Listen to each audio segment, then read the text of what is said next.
आज की इस वीडियो में हम जानेंगे actual meaning of detachment Gita के संदर्भ में। ठीक है, कई सारे लोग ये मानते हैं कि डिटैचमेंट का मतलब होता है कि सारी चीजों से विरक्त हो जाना, सारी चीजों का त्याग कर देना, मतलब कि मोह माया से दूर हो जाना। लेकिन ऐसा बिल्कुल नहीं होता है।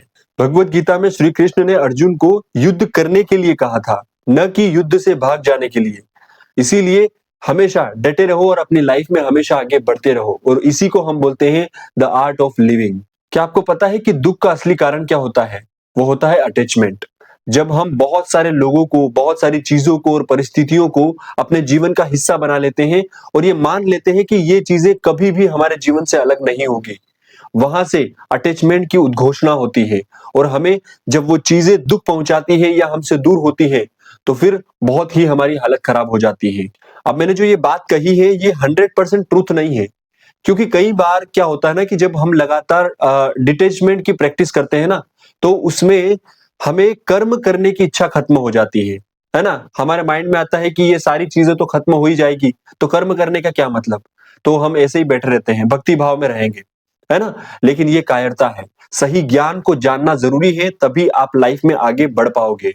डिटैचमेंट का मतलब होता है कि जब भी आप अपनी जिंदगी के एक पड़ाव से दूसरे पड़ाव में जा रहे हो, तब पीछे की सारी चीजें आपको छोड़नी है, ताकि अगला पड़ाव आपके जीवन में आराम से आ सके और आप उसमें ढल सको।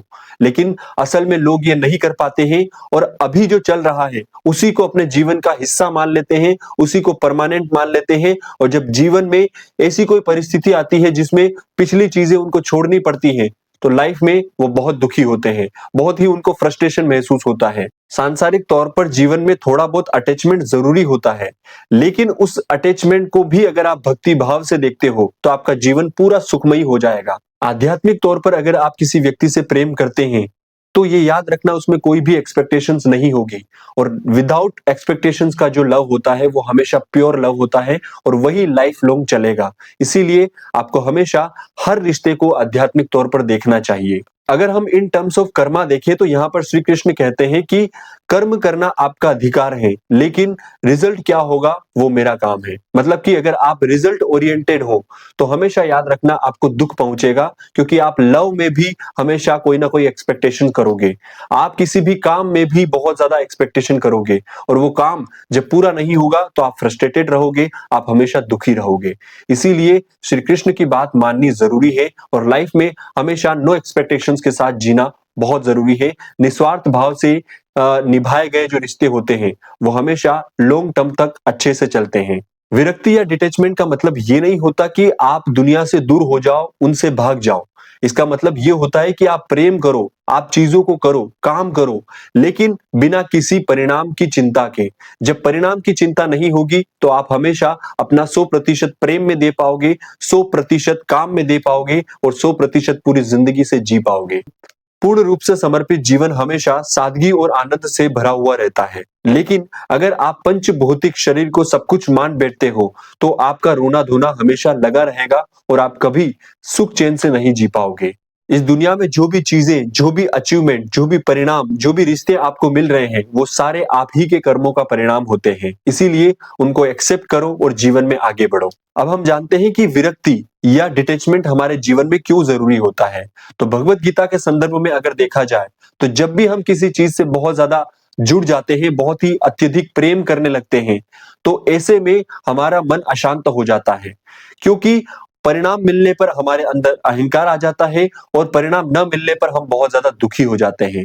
विरक्ति या डिटैचमेंट का अभ्यास करने से हम हमेशा हर चीज के बंधन से बाहर रहेंगे, और डिटैचमेंट के साथ अगर जिंदगी जी जाए, तो आप 100% डेडिकेशन के साथ हर रिश्ते को निभा पाएंगे, हर काम को कर पाएंगे। अब हम बात करते हैं कि इस विरक्ति का या डिटैचमेंट का अभ्यास कैसे किया जाए। तो कुछ पॉइंट्स होते हैं। सबसे पहला पॉइंट होता है कि कर्म पर ज्यादा ध्यान मत दो, धर्म पर ध्यान दो। ठीक है, अगर आप कर्म पर ज्यादा ध्यान दोगे, तो धीरे धीरे आपका ध्यान परिणाम की तरफ जाएगा, और आप रिजल्ट ओरिएंटेड बन जाओगे। लेकिन अगर आप धर्म पर ध्यान दोगे कि मेरा धर्म क्या है, धर्म का मतलब कि मेरा एक पति होने के नाते क्या धर्म है, मेरा एक पुत्र होने के नाते क्या धर्म है, मेरा एक पिता होने के नाते क्या धर्म है, ये सारे धर्म अगर आप निभाओगे, तो बखूबी आप हर व्यक्ति से अच्छे से प्रेम कर पाओगे, और हर व्यक्ति में आप भगवान को देख पाओगे।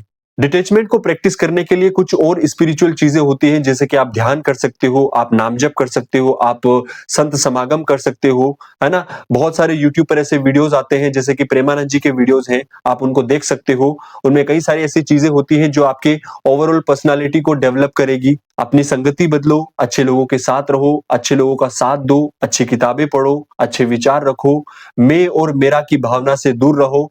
इसी तरह से आप धीरे धीरे डिटैचमेंट की प्रैक्टिस कर पाओगे और अपने जीवन में आगे बढ़ पाओगे। जब व्यक्ति के अंदर डिटैचमेंट या फिर विरक्ति आती है तो वो हमेशा खुश रहता है, आनंदित रहता है, वो भीतर से पूरा शांत रहता है और वो आध्यात्मिक तरीके से अपने जीवन को जी पाता है।